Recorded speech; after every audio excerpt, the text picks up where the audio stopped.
Guys, this is nuts. Shawn Diddy Combs was still filming himself a week before he got arrested, months after the feds had already raided and taken all his tapes, and somehow that footage got to 50 Cent. Never before seen footage of Shawn Diddy Combs in the days leading up to his arrest in New York last September.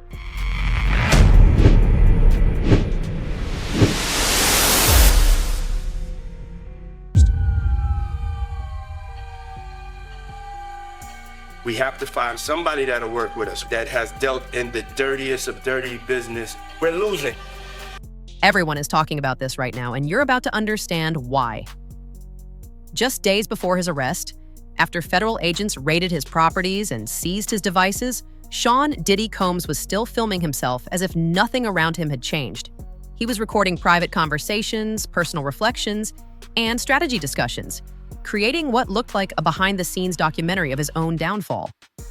Now, footage nobody knew existed has surfaced inside a new Netflix project produced by 50 Cent.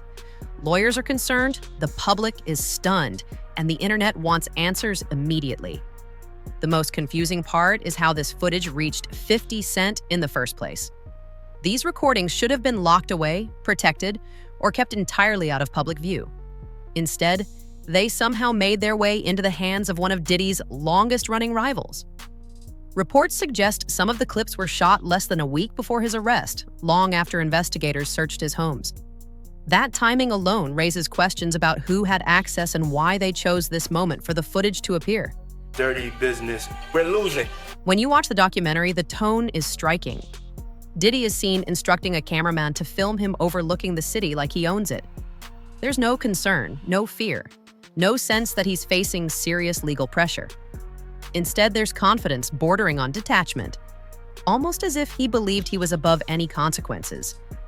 Viewers are stunned that someone under federal investigation would behave this casually on camera. Puffy, Puff Daddy, Diddy, Shawn Combs. All of these reincarnations, all those name changes are attached to really bad deeds. Everything in life, you're gonna have people that are bad and people that are good. You have to choose your side.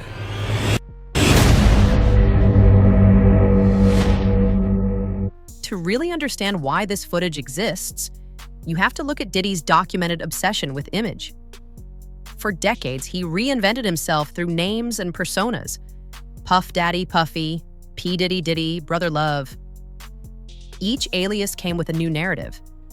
But the one constant has always been his need to curate how the world sees him.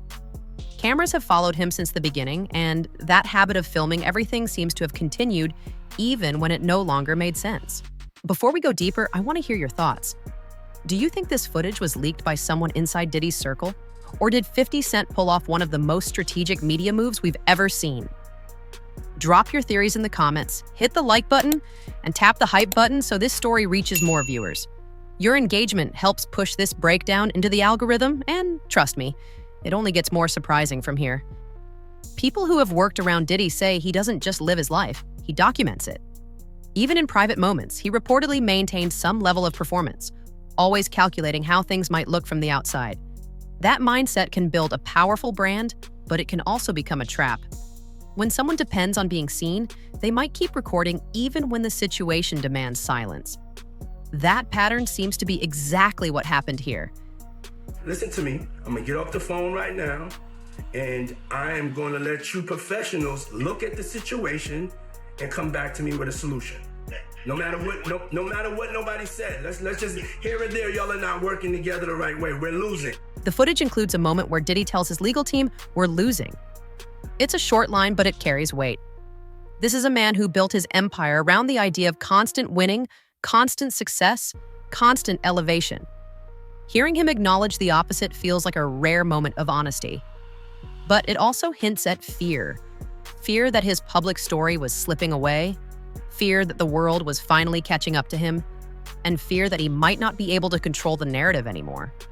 And this is where 50 Cent's involvement changes everything. The two have traded jabs for years. Cryptic posts, interviews, occasional shade.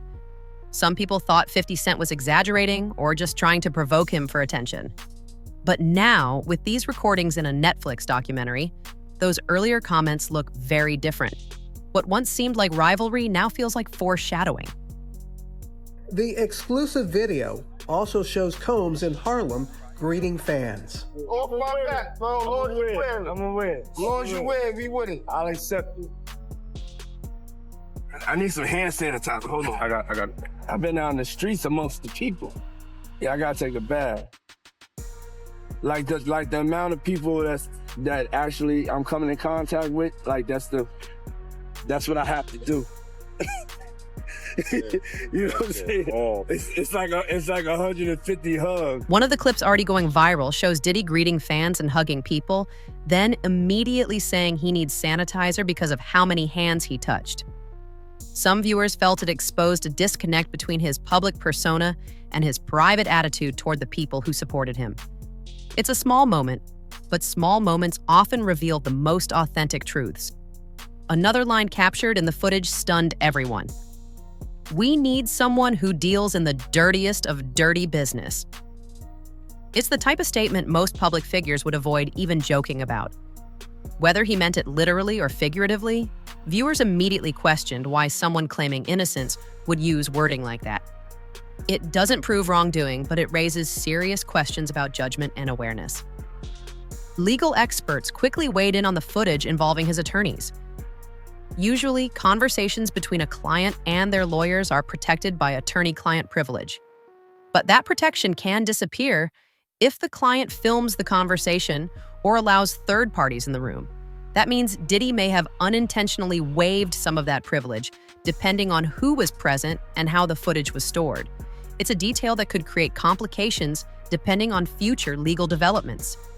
The 4-part series also features 2 jurors from Combs' trial who are speaking for the first time about how they reached their mixed verdict, finding Combs guilty of 2 prostitution offenses, but clear of racketeering and sex trafficking charges, both sharing their thoughts on the relationship between Combs and singer Cassie. Juror 75 describing them as 2 people in love, and Juror 160 saying in part, domestic violence wasn't one of the charges. And Netflix didn't stop with behind-the-scenes content. The documentary includes interviews with 2 jurors from Diddy's case. One said Diddy and Cassie seemed like 2 people in love. Another noted that domestic violence wasn't one of the formal charges they evaluated. Those comments sparked renewed debate about the trial and how the public interpreted the relationship between Diddy and Cassie over the years. Cassie, is she a victim in all this? I believe Cassie's a victim in all this because she came in as she's like 18, like 19 years old in the very beginning. Cassie's story has been widely discussed, and many people feel differently about her role after seeing the new documentary's context. She was young when she entered Diddy's world, with far less industry experience and far less power. Even without making direct accusations, the documentary illustrates a dynamic where the person with influence shapes the environment around them. For some viewers, that alone provides insight into why Cassie's name continues to resurface in discussions about Diddy. Meanwhile, 50 Cent plays the role of executive producer with unmistakable intention. He doesn't hide his personal opinions about Diddy, but he also doesn't need to. He lets the footage carry the weight. Each clip seems selected to highlight contradictions between Diddy's public statements and his behavior behind closed doors. Whether you support 50 or not, it's clear he understands how to tell a story that grabs attention. You want to put stuff in my fanny pack, King? The exclusive video obtained by Netflix shows Combs debating with his lawyers about strategy. Some fans are now wondering if 50 Cent anticipated all of this long before the public caught on. He's known for being strategic, observant, and careful about timing. Releasing a documentary at the exact moment when public scrutiny is at its peak doesn't look accidental. It looks calculated. And given their history, the timing is raising eyebrows everywhere. What's even more surprising is how much footage Diddy recorded after the raids. Most people in his position would stop filming entirely and retreat from the spotlight. But he continued capturing everything. even moments that now appear alarming when viewed through the lens of ongoing investigations. Whether that was denial, confidence, or habit is impossible to say, but it's undeniable that those recordings have now become public evidence of his mindset. If Shawn Combs watches this, what do you think he's going to feel? Like, wow, this is amazing. I think he's gonna say this is the best documentary I've seen in a long time. Because you'll see people saying that. I mean, he may feel a different way about pieces and bits of it, but he knows the truth. I think he'll see the truth in it. In one segment, 50 Cent jokingly suggests that Diddy would probably watch the documentary and think it was the best one he'd ever seen. While said with humor, it touched on a deeper point. Some viewers believe Diddy sees himself in a way that isn't grounded in how others perceive him. That disconnect could explain why he filmed so much even when it worked against him. Fame can create an echo chamber where a person's sense of reality becomes distorted. If someone grows accustomed to cameras always being present, the camera stops feeling like a boundary. It becomes a companion. That may be why Diddy continued recording even while facing serious accusations. He wasn't documenting danger. He was documenting his world as he understood it. Was there anything that surprised you when you were watching? I think it was surprising that he actually filmed it. But the biggest question remains, who leaked the footage? Was it an employee seeking protection? Someone with access seeking leverage? A person who felt betrayed?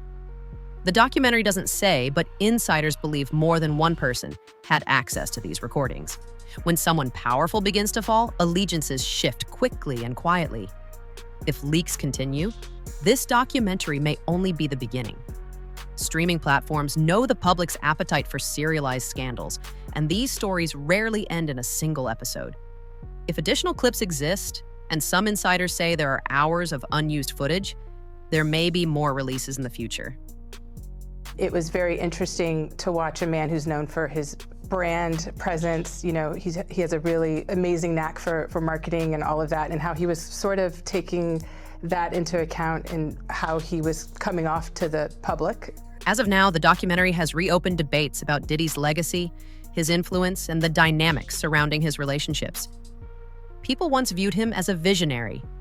Now they're questioning whether his drive for control and visibility led him down a path he couldn't escape. The lesson is clear: no one is too big to fall. Diddy believed documenting his life would build his empire. Instead, it may become the evidence that reshapes it. Cameras don't protect reputations. They expose truths, especially when the footage lands in the hands of someone who knows exactly how to use it. What happens next depends on who controls the remaining footage. If more insiders step forward, if Netflix expands the project, or if other platforms become involved, this story could shift again. Viewers are watching closely, waiting for the next reveal. Regardless of the legal outcomes, the public perception of Diddy has already changed. Once people witness private behavior that contradicts public statements, trust doesn't return easily. Every future statement he makes will be compared against what the footage already revealed. For decades, Diddy shaped the camera's angle. Now, for the first time, someone else is holding it. And this time, he doesn't get to decide what the world sees. What do you think happens next? Does more footage exist? And if it does, who is holding it and why? Share your thoughts in the comments. Make sure you subscribe for future updates and hit that like and hype button so this video reaches everyone watching the story unfold. You won't want to miss what comes next.